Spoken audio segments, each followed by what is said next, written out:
जय हिंद। मैं हूं इब्राहिम। आज आप देखेंगे कि क्रिसमस का जो दिन है वो हमारे बीच है। जिस तरह से हर साल जो एक संस्था है वो संस्था सर्वजन कल्याण ट्रस्ट है, वो अक्सर जो है बच्चों के लिए, उन लोगों के लिए जो ज़रूरतमंद है उनके लिए अक्सर तत्पर रहती है और काम करते रहती है। उसी के संस्थापक आज हमारे साथ मौजूद हैं। उनसे बात करते हैं कि सर, ये जो आप करते हैं, कहीं न कहीं ऐसा लगता है कि ये सारा चीज़ करके आपको प्रॉफ़िट होता क्या है? आखिरकार हम सबसे पहले वही जानने की कोशिश करेंगे। प्रॉफ़िट यही है, जो खुशियाँ है वही हमारी प्रॉफिट है।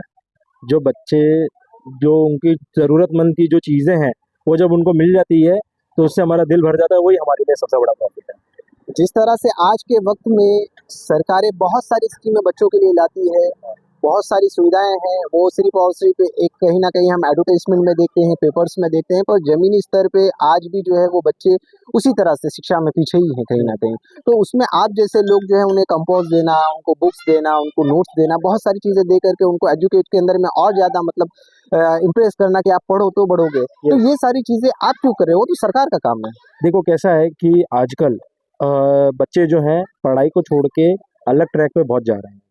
ठीक है, उनको वापस से ट्रैक पे लाने के लिए हमें कुछ ना कुछ करना पड़ेगा। और अवेयरनेस जो आपने जैसे बोली कि गवर्नमेंट की बहुत सारी ऐसी योजनाएं हैं जो बच्चों के लिए, उनके लिए एजुकेशन के लिए उन्होंने बहुत सारी योजनाएं निकाली है। ठीक है, लेकिन वो बच्चों को और उनके पेरेंट्स को अभी तक अवेयरनेस नहीं पहुंची है। वो अवेयरनेस हम लोग फैलाएंगे, वो करेंगे हम लोग अवेयरनेस कि बच्चों के लिए क्या क्या योजनाएं हैं, वो सारी चीज़ें करेंगे। बाकी अगर वो नहीं होती है तो हम उनकी जो ज़रूरत चीज़ें हैं वो हम उनको पूरी करके देते हैं कि आप करो, आगे बढ़ो, क्योंकि वो हमारा भविष्य, वो फ्यूचर है हमारा।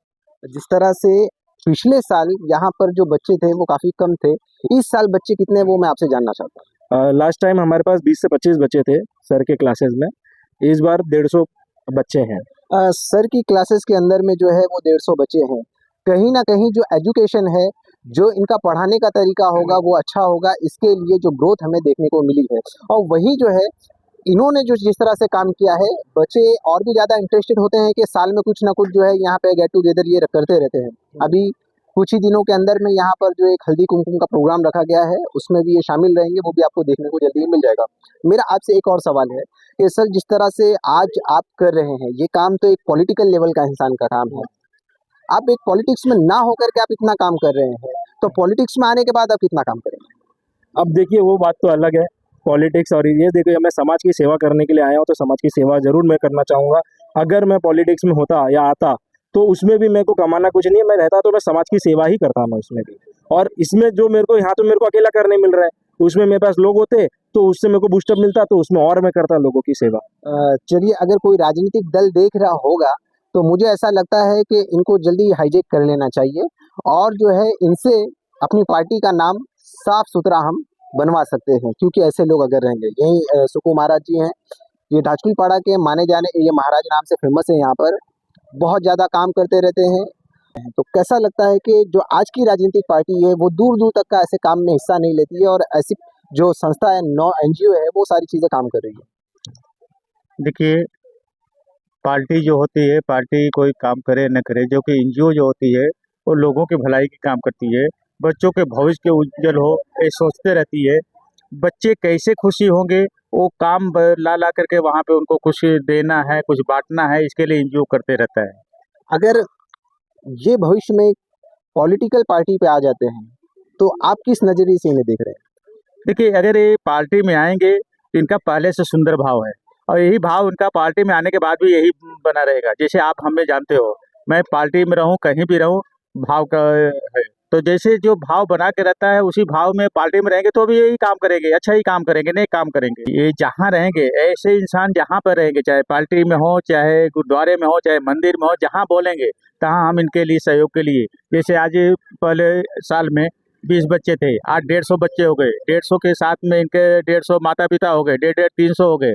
तो इसी तरह परिवार बढ़ता है, इसी तरह जो कि आदमी के साथ में व्यवहार भी बढ़ता है। और ये अगर ऐसे आ जाएंगे वहाँ पे, राजनीति में आएंगे, तो इनके साथ में हम सब मिल करके कंधा से कंधा मिलकर इनको आगे बढ़ाने का प्रयास करेंगे। बहुत बहुत शुक्रिया हमसे बात करने के लिए। ये थे सुखो यादव जी, क्लासेस के जो सर हैं, मैं इनसे भी जानने की कोशिश करूंगा कि जिस तरह से आप जो है सर 22 बच्चों को पढ़ाते पढ़ाते में 150 पे आ गए, आपका बर्डन तो बढ़ गया, जगह बड़ी नहीं है, कैसे एडजस्ट कर रहे हैं? देखिए ऐसा है कि जब यहाँ पे मैंने शुरू किया तो आपको कंडीशन आपको तो पहले से पता थी, जो 10-20 बच्चे थे। फिर उसके बाद जो है मैंने कोशिश किया, थोड़ा हमारे परिवार भी सपोर्ट किए कि हमें कैसे रहना है, क्योंकि हमारे पास रहने का भी जगह था और हमारे उसमें पढ़ाना भी था। तो थोड़ा सा कोऑपरेट हमारा परिवार भी हमारे साथ में था। तो कुछ जो है बच्चे भी थे, बच्चे के जो पेरेंट्स हैं वो भी कोऑपरेट किए। तो उस हिसाब से मैंने अपनी जो अभी जो हमारा एजुकेशन है, हम लोग उस लाइन में गए। तो यहाँ पे कैसे होते कि यहाँ पे मैं इसलिए पढ़ाना शुरू किया क्योंकि सब पढ़ा पाएंगे नहीं, क्योंकि ये एरिया देखकर जो है कुछ हमको सीखना चाहिए कि किस तरह हमको कमाना है कि पढ़ाना है। क्योंकि ये एरिया जो है कि अगर हम वो प्राइस मांगेंगे जो बाहर मिलता है तो नहीं मिलने वाला है। कुछ लोग यहाँ पे 100% है तो 20% देंगे, 80% तो पढ़ाने लायक है नहीं। तो यहाँ पे जो बच्चे हैं वो 3 प्रकार के बच्चे हैं। एक जो है ज़्यादा पैसे वाला है, एक जो है कम है, एक के पास तो है ही नहीं ना। तो तीनों तो खोजना पड़ा मुझे ना। तो जब ये मुझे तीनों बीच का जब मिल गया तो हमारे पास इतने बच्चे हुए। और उसके साथ-साथ क्या है, हमारे परिवार का, हमारे जो मैडम हैं और फिर हमारे किरण भाई हैं, फिर राशिद भाई हैं, हमारे चाचा हैं, फिर वो हमारी जो है भाभी हैं, ये सब हमें जो है यहाँ के लोग सपोर्ट किए तो मैं पढ़ाना शुरू किया। तो 3 बच्चों से हमने शुरू किया था, आज तीसरा साल है सर। आप तो जान रहे हो कि अभी 100-150 के आस-पास हमने पहुँच गए। तो ऐसे जारी रहेगा और जो बच्चे नहीं पैसा दे पाएँगे तो उनको तो हम पढ़ाते हैं सर, ऐसा कुछ नहीं है। बहुत बहुत शुक्रिया हमसे बात करने के लिए। इनकी क्लासेस का नाम जो है BFC है, जिस तरह से ब्राइट फ्यूचर क्लासेस है। आप जिस तरह से देखेंगे कि इन्होंने वो नाम रखा हुआ है बच्चों के भविष्य के लिए, वहीं पर यहाँ पर देखेंगे आप पीछे इनकी पूरी टीम है, जो सर्वजन कल्याण की पूरी संस्था की टीम है यहाँ पे, उसमें ये भी जुड़े हुए हैं और बच्चों के लिए काम कर रहे हैं। दोस्तों, आप लोगों को क्या लगता है कि आज के वक्त में जिस तरह से स्कूल क्लासेस यहाँ पर फीस इतनी ज़्यादा हो गई है कि अपने बच्चों को पढ़ाना तो दूर, उस क्लासेस का सपना ही देखना ऐसा लगता है कि हमें अपने घर और सोने जेवरात बेचने पड़ सकते हैं। पर वहीं ये जो है फ्री में, और ऐसे लोग जो हैं एजुकेशन के अंदर में साजो सामान देने का काम कर रहे हैं, उन पे क्या है कमेंट करके ज़रूर बताएं। जिस तरह से आज के वक्त में अगर आप देखेंगे कि यहाँ पर जो सारे काम किए जा रहे हैं, वो काम कहीं ना कहीं जो हमारी सरकार है, जो यहाँ के कॉरपोरेटर है, उन्हें करना चाहिए था। वो काम एक संस्था कर रही है और वो संस्था कर रही है तो उन लोगों के मुंह पे तमाचा है, जो लोग मेरे ख्याल से आकर के हाथ जोड़ करके इन्हीं लोगों से वोट मांगते हैं कि हमें वोट दीजिए, हम आपके बच्चों का, आपका जो भविष्य है उज्जवल बनाने के लिए कोशिश करेंगे। वो कैसा करते हैं मैम, क्या कहेंगी इस संस्था के लिए और जो यहाँ पर क्लासेस चलाते हैं उन सर के लिए? क्लासेस के बारे में कहना चाहूँगी तो सबसे बेस्ट पढ़ाई यही करा रहे हैं और बच्चों के फ्यूचर के बारे में भी सोचते हैं। हर जगह फीस अलग अलग है, लेकिन ये सर का कम से कम में फीस है जो कि हम अपने बच्चे लोग को पढ़ा सकते हैं। और यहाँ भेज के हमारे बच्चे लोग को मतलब बहुत अच्छा लग रहा है और पढ़ाई भी अच्छी हो रही है, इसकी वजह से हम बहुत खुश हैं। बहुत बहुत शुक्रिया हमसे बात करने के लिए। ये यहाँ के वो लोग हैं जो अपने बच्चों को इस क्लासेस के अंदर में भेज करके ये अनुभव ले रही हैं कि वाकई में वहाँ पर जो पढ़ाई है वो काफ़ी अच्छी है। दोस्तों, आप लोगों की राय, जो ये संस्था है उस पे क्या है, पढ़ाने वाले सर हैं उन पे क्या है, और जो उनके साथ में लोग जुड़ करके कंधे से कंधा मिला करके काम कर रहे हैं उन पे क्या है, कमेंट करके ज़रूर बताएं। वीडियो अच्छा लगा तो इसे दूर तक पहुँचाएँ। मैं हूँ इब्राहिम। जय हिंद, जय महाराष्ट्र।